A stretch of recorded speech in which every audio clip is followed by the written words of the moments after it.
नमस्कार दोस्तों, स्वागत है आपका हमारे ऑनलाइन शिक्षा के यूट्यूब चैनल में। द हिंदू में आज दो आर्टिकल हमें डिस्कस करने हैं। जो पहला आर्टिकल है उसका नाम है politics of avoidance that must be question, और सेकंड आर्टिकल है पार्शियल रिलीफ। थर्ड आर्टिकल है वो है हेल्थ के डिजिटलाइजेशन से, जो हमने ऑलरेडी पहले की डिस्कशन में डिस्कस किया हुआ है। तो स्टार्ट करते हैं हमारा डिस्कशन।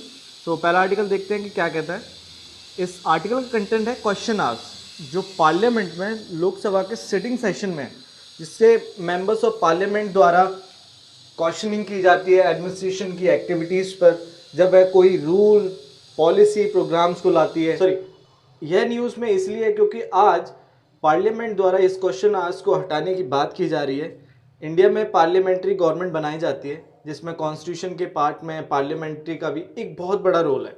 इसमें गवर्नमेंट को बनाया जाता है इलेक्शंस के थ्रू, गवर्नमेंट के प्रपोजल्स को चेक अकाउंटेबल करा जाता है लेजिस्लेशन द्वारा पार्लियामेंट में, और यह अकाउंटेबिलिटी डेमोक्रेटिक गवर्नमेंट का हिस्सा है और इसे इम्प्लीमेंट किया जाता है स्टेप बाय स्टेप से लेजिस्लेचर द्वारा, जो पार्लियामेंट में होते हैं, जिनका काम होता है लॉ बनाना, नेशंस पर किए गए फाइनेंस को कंट्रोल किए कैसे किया जाए, और उनकी सारी की सारी इंफॉर्मेशन की डिटेल लेना गवर्नमेंट से। और लेजिस्लेचर द्वारा ही टैक्स के प्रपोजल्स को अप्रूव दिया जाता है, जो भी टैक्स प्रपोजल्स गवर्नमेंट द्वारा बनाए जाते हैं, और लेजिस्लेचर द्वारा उन मैटर्स पर डिबेट की जाती है जिनमें पब्लिक इंटरेस्ट होता है। ज़्यादा से ज़्यादा सिटीजन्स के लिए प्रपोजल्स बनाए जाते हैं। इन सभी पर चर्चा लेजिस्लेचर द्वारा या तो डेली या फिर कुछ एक फिक्स टाइम पर की जाती है। जब लेजिस्लेचर को बुलाया जाता है तब, और उसमें गवर्नमेंट की लाइव पॉलिसीज, प्रोग्राम्स और उनकी एक्टिविटीज़ पर सवाल किए जाते हैं क्वेश्चन आवर्स में, जिसमें पार्लियामेंट द्वारा अर्जेंट मोशन दिया जाता है उन मैटर्स पर जो ज़्यादा सीरियस मैटर है। उनके लिए नेक्स्ट मीटिंग को जल्द से जल्द को कॉल किया जाता है। कई मैटर्स को स्पीकर्स द्वारा अटेंशन दी जाती है। इसके लिए स्पीकर्स द्वारा रेस की जाती है अटेंशन उन मैटर्स पर। उन मिनिस्टर्स को भी अटेंशन के लिए कंसर्न किया जाता है, जिसमें पार्लियामेंट पर एक क्वेश्चन का प्रिविलेज दिया गया है कि वह किसी भी क्वेश्चनिंग कर सकती है गवर्नमेंट के किसी इश्यूज़ पर, किसी पॉलिसी पर। ऐसा कॉन्स्टिट्यूशन द्वारा अकाउंटेबिलिटी के लिए गवर्नमेंट पर एक वो रूल है। पार्लियामेंट में इस अकाउंटेबिलिटी को बनाए रखने के लिए इस क्वेश्चन आवर सेशन को हेल्ड किया जाता है रेगुलर या तो डेली बेसिस पर हाउसेस के मेंबर्स द्वारा ही, राज्यसभा और लोकसभा में। पार्लियामेंट में इस क्वेश्चन आवर्स में गवर्नमेंट की एक्टिविटीज़ पर जांच की जाती है, चाहे वो गवर्नमेंट द्वारा कोई भी स्टेप फॉरेन एक्टिविटीज़ को लेकर हो या फिर डोमेस्टिक एक्टिविटीज़ को लेकर किया गया हो।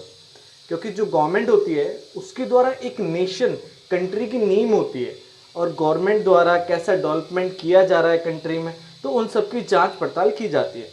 पब्लिक द्वारा इलेक्टेड किया जाता है गवर्नमेंट में रिप्रेजेंटेटिव्स को, और मिनिस्टर की भी सभी जानकारी पब्लिक तक दी जाती है।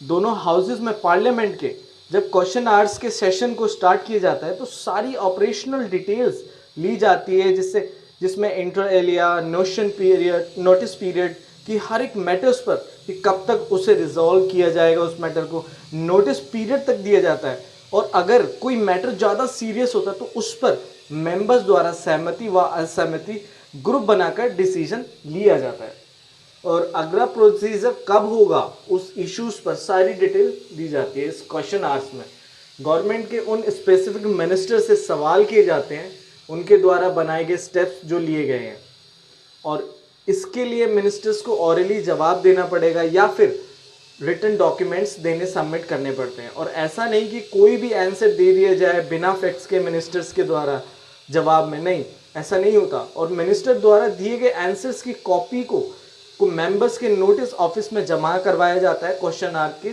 सेशन से पहले। जब क्वेश्चन आवर में पार्लियामेंट द्वारा उन फिक्स एक इश्यूज़ पर क्वेश्चनिंग की जाती है, जिसके लिए पार्लियामेंट द्वारा गवर्नमेंट से डिमांड की जाती है कि वे स्पेसिफिक इंफॉर्मेशन दें उन इश्यूज़ पर, ताकि जल्दी से जल्दी उस इश्यूज़ को सॉल्व किया जा सके। लेकिन पार्लियामेंट के पिछले रिकॉर्ड से सामने आता है कि उन क्वेश्चन के आंसर स्पेसिफिक दिए ही नहीं जाते, बल्कि उन पर लॉन्ग डिबेट्स होती हैं, उन क्वेश्चंस पर इंक्वायरीज की जाती हैं, और गवर्नमेंट पर एक क्वेश्चन मार्क सा लग जाता है।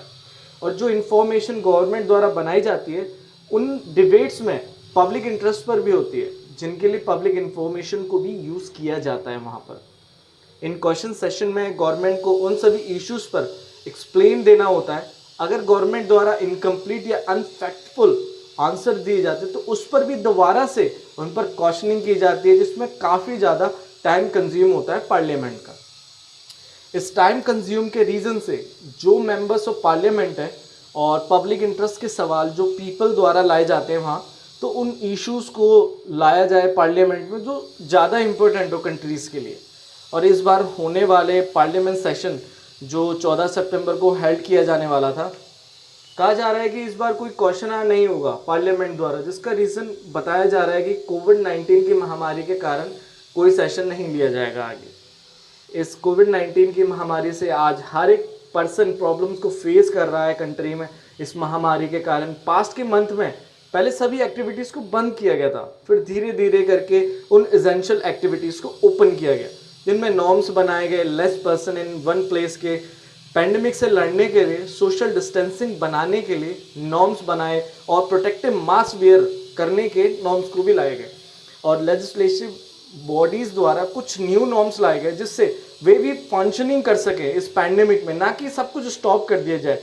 स्टेट असेंबलीज द्वारा भी इनिशिएटिव लिए गए थे और पार्लियामेंट ऑफ इंडिया द्वारा हाउसेस को भी रीओपन करने की बात कही गई थी, और जिसके लिए 14 सितंबर को होने वाले क्वेश्चन सेशन को अनाउंस किया गया था।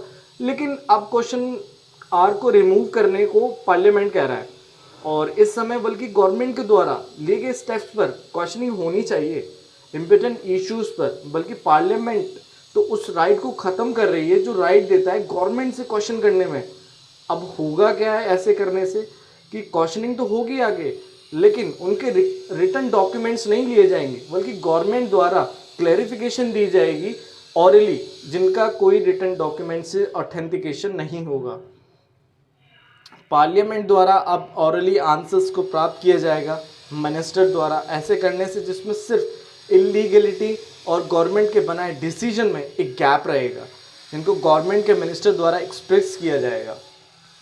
गवर्नमेंट को कोई अप्रूवल डॉक्यूमेंट शो करना नहीं पड़ेगा, जिससे सिर्फ उल्लंघन होगा कॉन्स्टिट्यूशन का। हो सकता है कि मिनिस्टर कुछ भी कह दें, कोई सा भी दूसरा डॉक्यूमेंट दिखा दें, कुछ भी, तो जिससे टाइम कंज्यूमिंग होगा, हो सकता है, और अपने डिसीजन और उनके दिए आंसर्स के फैक्ट पर कोई अन्य क्वेश्चनिंग की ही नहीं जा सकेगी, आगे कोई कार्रवाई नहीं की जा सकेगी, उस पर कोई अन्य क्वेश्चन नहीं हो सकेगा कि गलत है, कि सच है, क्या झूठ है, इसका कोई अप्रूवल ही नहीं होगा। और आज स्टेट गवर्नमेंट और सेंट्रल गवर्नमेंट के बीच का विवाद, जिससे काफ़ी ज़्यादा ब्लेम किया जाता है वर्बली, ऐसा ही कुछ होगा पार्लियामेंट में। पार्लियामेंट और पब्लिक सेंटिमेंट के लिए सिर्फ ऑरली क्वेश्चंस लगाना गवर्नमेंट के डिसीजन पर, जिससे डिसरिस्पेक्ट है यह पार्लियामेंट की और पब्लिक के उन इश्यूज़ की भी जिन्हें आज नीड है ज़्यादा अटेंशंस की। आज पार्लियामेंट ने कोविड-19 की महामारी से पार्लियामेंट मेंबर को सेफ रखने के लिए क्वेश्चन आर डिसमिस किया है, ठीक है, उनकी सेफ्टी के लिए, लेकिन उनके द्वारा लाए गए इस ऑरली क्वेश्चन सेटलमेंट में वे अगर रिफॉर्म करने की कोशिश करते तो शायद कुछ होता। पार्लियामेंट के कुछ मेंबर्स द्वारा ही क्वेश्चन, जैसे कि पार्लियामेंट के कुछ मेंबर्स द्वारा ही क्वेश्चंस को लिखा जाए और उनके आंसर्स डॉक्यूमेंट्स को भी मिनिस्टर द्वारा ही सेम डे में इश्यूज़ को रिजॉल्व किया जा सके। लेकिन इन सब ऑप्शंस को डिस्कस ही नहीं किया गया, ना तो पॉलिटिकल पार्टीज के साथ और ना ही ग्रुप्स के साथ में। हुआ क्या, चेयरमैन और स्पीकर्स द्वारा पार्लियामेंट में क्वेश्चन आवर के लिए फाइनल वर्डिंग डिलीवर की गई इस पर, लेकिन विचारधारा होनी चाहिए जिससे मोशन टू कंसेंशन को लाया जाए, मतलब कि जिस पर विचारधारा की जाए कुछ दिनों के लिए, जिसमें उसके ऑल्टरनेटिव वे को फाइंड किया जाए और उसके ऑल्टरनेटिव वे की वीकनेस स्ट्रेंथ को जांचा जाए और फिर उसे इस्तेमाल में लाया जाए। लेकिन ऐसा कुछ किया ही नहीं गया जिससे पब्लिक इंटरेस्ट के इश्यूज़ पर कोई सॉल्व करा जा सके जल्द से जल्द। क्योंकि होता क्या है कि कुछ पॉलिसीज़ ऐसी होती हैं जिनके लिए उन्हें क्रिटिसाइज़ किया जाता है अपोजिशन द्वारा, लेकिन रूलिंग पार्टीज उन्हें फेक अनफैक्ट जस्टिफिकेशन बताती है, जिन पर काफ़ी ज़्यादा डिबेट होती है पार्लियामेंट में पॉलिसीज़ पर। लेकिन अब ज़्यादा टाइम चाहिए होगा और ज़्यादा से ज़्यादा मेजर, क्योंकि अब रिटन डॉक्यूमेंट्स नहीं सब किए जाएंगे रूलिंग गवर्नमेंट द्वारा। गवर्नमेंट डेमोक्रेसी का रियल फंक्शनिंग तब होती है जब वह सोशल, इकोनॉमिकल और पॉलिटिकल डिस्ट्रेस में होती है, तब उसके डेमोक्रेसी के जितने भी इंस्टीट्यूशन हैं या उनकी जिम्मेदारी है कि ढंग से फंक्शन को परफॉर्म करें उन इंस्टीट्यूशन के चैलेंजेस के लिए। लेकिन डिस्ट्रेस के कारण और अच्छे से काम करने के बजाय उन एग्जीक्यूटिव की अकाउंटेबिलिटी बैन कर दी गई, जिससे सिर्फ उल्लंघन होगा कॉन्स्टिट्यूशनल पावर्स का।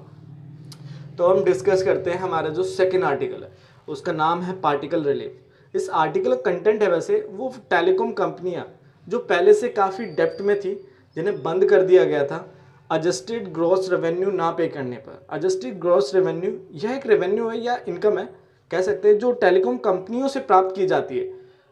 कंपनियों के रेवेन्यू में से कुछ पार्ट गवर्नमेंट के साथ शेयर किया जाता है।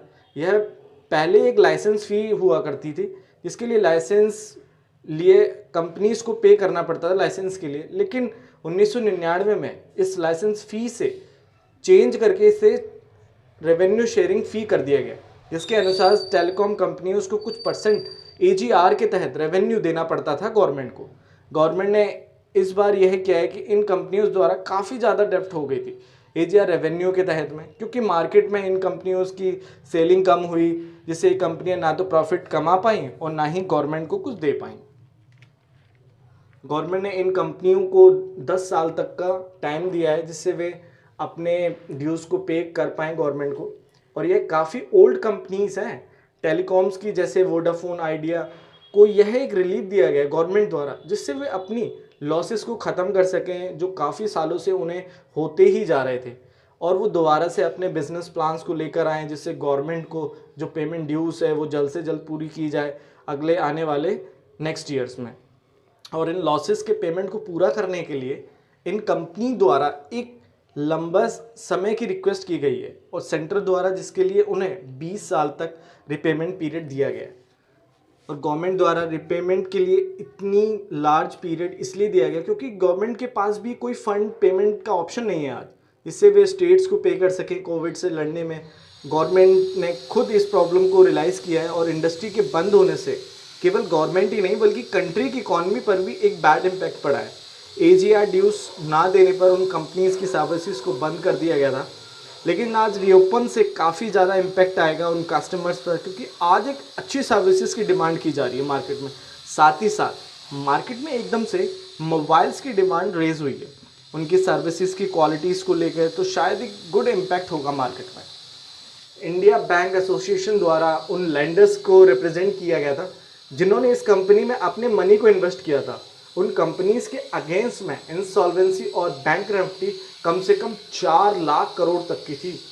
इन कंपनीज को आज सिर्फ ड्यूज गवर्नमेंट को ही नहीं बल्कि उन लेंडर्स को भी पे करना है जिन्होंने इन इंडस्ट्रीज में मनी को इन्वेस्ट किया है।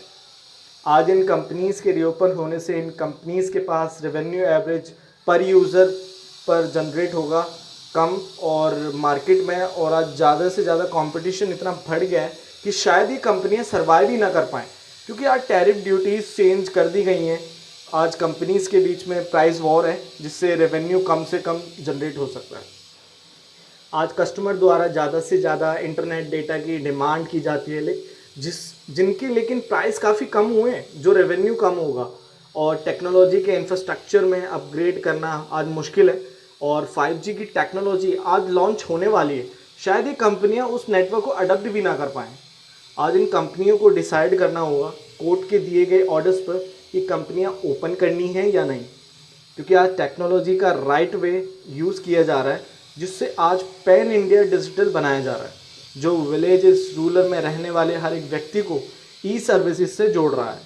जो इंडस्ट्रीज़ की ग्रोथ पर डिपेंड होगा, उनके इंफ्रास्ट्रक्चर पर वो कितनी फैसिलिटीज़ दे पाएंगे। गवर्नमेंट को भी आज अपने रेवेन्यू को वसूलने के मतलब से नहीं सोचना चाहिए, बल्कि इसे री इमेजिन करना चाहिए इसके प्राइजेस में, जिससे गवर्नमेंट द्वारा मोनेटाइज करके रीजनरेट किया जाए उन कंपनीज़ को। आगे आने वाले समय में फ्यूचर में ये भारत के एक ऐसा पब्लिक एसेट रेडियो बने जिससे गवर्नमेंट को थोड़ी सी बहुत सी मदद मिले और गवर्नमेंट भी इसके लिए उनकी हेल्प करनी चाहिए।